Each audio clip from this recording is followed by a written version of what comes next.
Hey guys and gals, Jim here with my Polar Lights 1/44th scale Godzilla model. I got her all finished up and all that. Got my sign done. I did my little fade from the orange to yellow. I thought that kind of looked pretty good for kind of like time period back then in the comics and everything, how they used to do things like that on the cover artwork and stuff. So I got that. I didn't permanently glue that down so I could get the base in the video a little bit better. So I'm gonna get that out of the way. Eventually, I might glue it down to the base, or else I might set it off to the side on its own or something.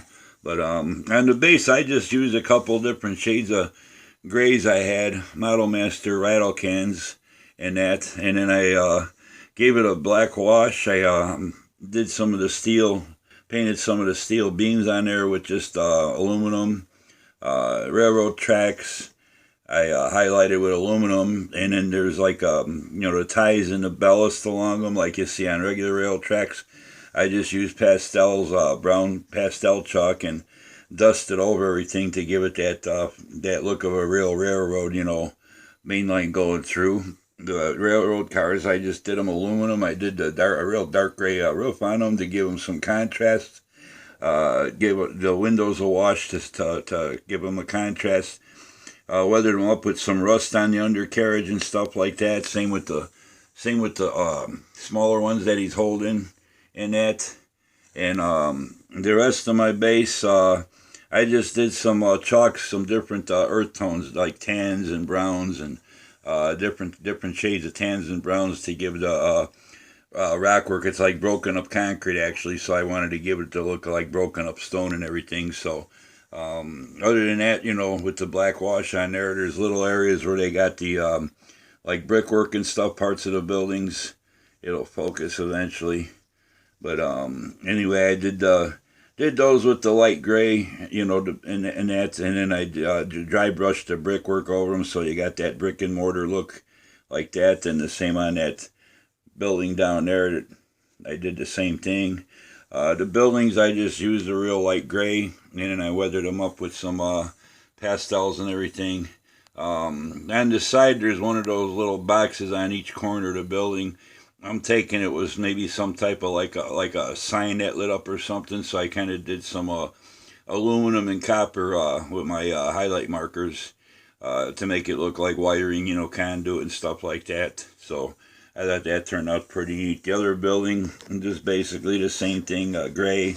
I did the windows in a dark gray and then just weathered it up. I didn't do no lights. I was gonna put a light in that little opening, but you barely see it. And I would have had to build some type of box that there. I was just gonna do like a little flickering amber or orange, reddish, yellowish LED, make it look like there was a fire going back there. But I decided to forego that. It wouldn't really be that much, and for just one little LED on it and stuff. I may take some fiber fill or some cotton balls and fluff them up and do like maybe like smoke. How when stuff when buildings fall down and stuff.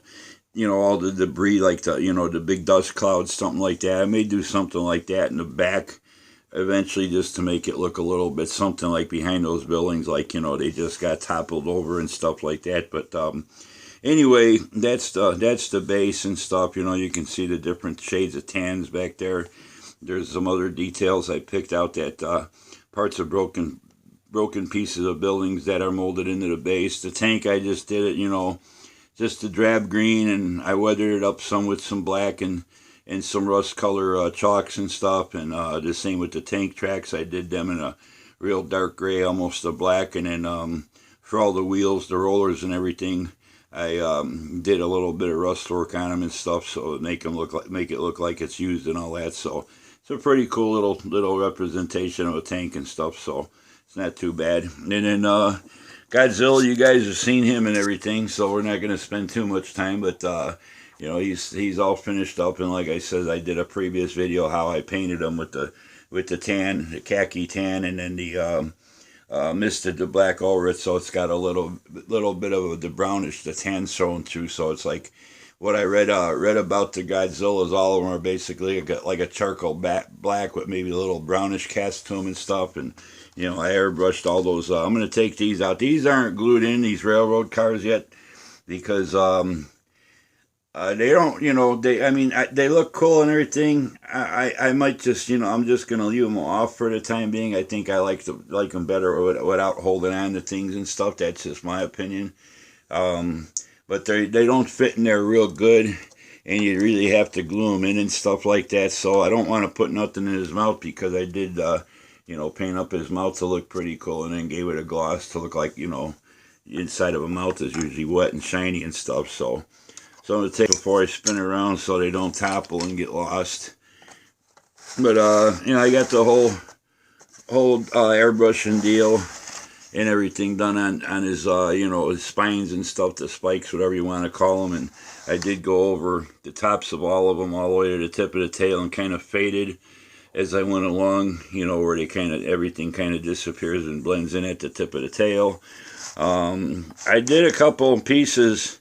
These parts come on real heavy-duty pieces of sprue.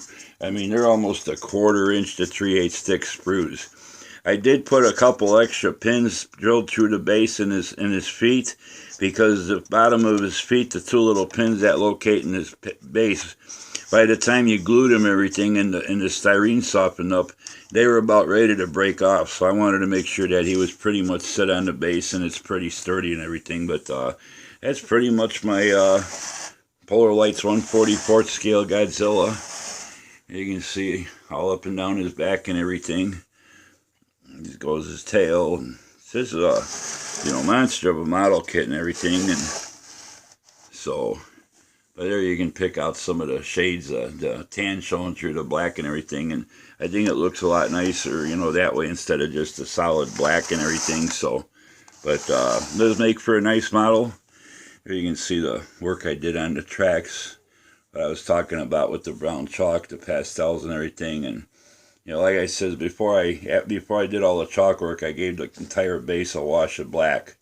So just pretty much like my old school, just the 50-cent bottle of apple barrel craft paints from Walmart, and that's what I use for my washes. Never had any issues, and I like the way it turns out and everything. So I know some people talked about that seam in the middle of the base, but that's actually, it's supposed to represent a big, split in the groundwork. So I heard some people talk about filling it in years ago. I think Model Man Tom or something. But I mean, you can fill it in if you want, blend everything in. But I think that looks more like it should. A big crack running through, like a tremor, went through when he made his footprints and stuff. So anyway, that's my Godzilla.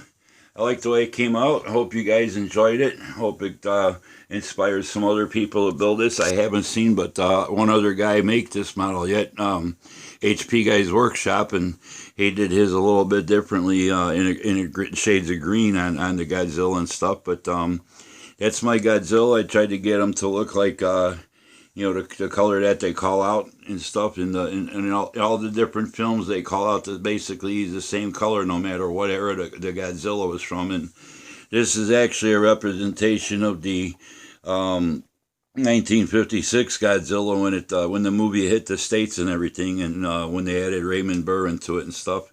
But I mean, it's the same as the 1954 original movie, but it's based on the 1956 movie when it came over from overseas and hit the U.S. and stuff. So that's it. Hope everybody enjoyed it. Hope this is helpful to guys that wanna build one. Oh, on his nails, I did the ivory.